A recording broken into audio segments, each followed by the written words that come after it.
Hi, this is RD's Vintage Tube Radios, TVs, and more. And tonight, I'm going to do a quick repair of this 1946 Philco model 46-461. Did my research on this thing. This thing came out in 1946, post-war model, uses octal tubes, doesn't use the traditional miniature or octal tubes, so yeah. Alright, let's get the sucker opened up and let's see what it looks like on the inside.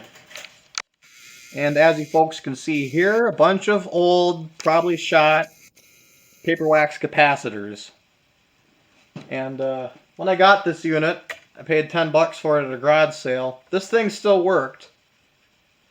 And I wanted to, and I was going to show, sorry, brain fart. And I was going to show a video of this thing working with most of the original components, but well, guess what happened? When I plugged it in, saw a big flash come out of the back of the cabinet.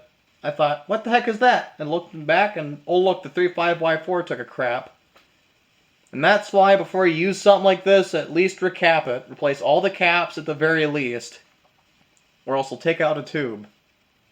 Yeah, slightly faulty resistors might wear out tubes too, but not instantly destroy them like a bad filter cap or whatnot. So, yeah. When I got this thing, it worked, but due to faulty original capacitors, it took out the rectifier tube, so yeah. But luckily, I'm kind of a vacuum tube hoarder, and I got a couple of 35Y4s knocking around. And you folks are wondering, I'm not planning on keeping this set, because it uses octal tubes, and well, they're kind of interesting, but they're not super common. Well, I'd rather get something that uses more common tubes, like miniature tubes, or your typical traditional octal tubes. So if anything, this Philco I'm probably going to sell on Craigslist for, I don't know yet, but you know.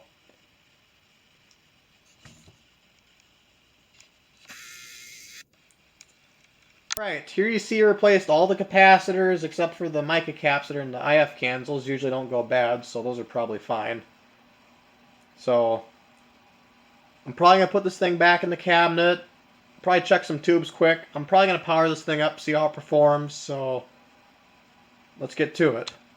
As you can hear, this thing appears to work, but it sounds a little distorted.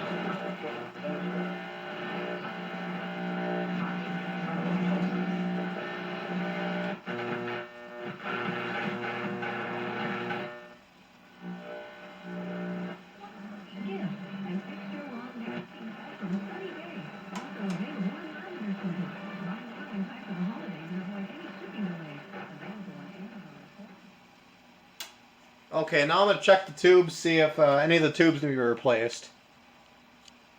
Okay, here we have the tube tester all fired up, ready to go. Let's test the 50A5, which I believe is an amp tube. Got her all set up. Let's see what she says. Okay, this wasn't a stock tube, so it's still testing a good, about 60%. So I'm probably going to leave that alone. This tube ain't a troublemaker, so this one's staying in circuit. Okay, now here we have the 35Y4, the rectifier tube of the set. Basically a octal version of the 35Z5. I think they're a little different, but they're practically the same thing. But let's see how this one tests.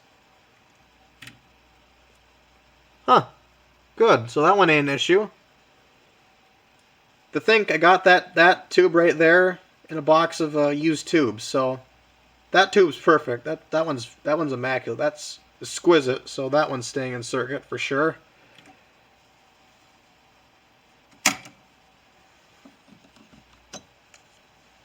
Okay, time to test the 14A7.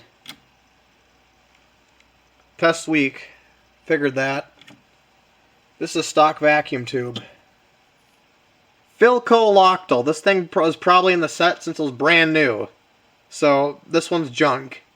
So I'm probably going to toss this. Even if it still works in circuit, it tests bad, so this is kind of a, yeah, it's I'm going to replace it. You folks know something funny you noticed? That tube I tested wasn't supposed to be in the set. Come on, camera, focus. Stupid autofocus lens. Alright, let me fix this thing. Sorry, folks. Technical difficulties. There we go. The tube I tested was a 14 AF, not AF7. This one is a... This tube I got is a 14A7. I'm not sure if you can see that. It's really reflective on the lights I got. Tube I tested was a 14A7, and look what that diagram says. 14AF7. That's not even the right tube. It needs a 7B7, which I don't know if I have any of those. So, make a long story short, this might be a two-part video. Part 2 will be of me replacing like 2 or 3 tubes because, believe it or not, I don't got them on hand. All the hundreds of tubes I got, I do not have them on hand, so pretty inconvenient. So, yeah. So, this radio will be completed in part 2, so... Well, thank you so much for watching, folks. Have a nice day. Please like and subscribe. More quality content in the future. So, yep, that's all, folks.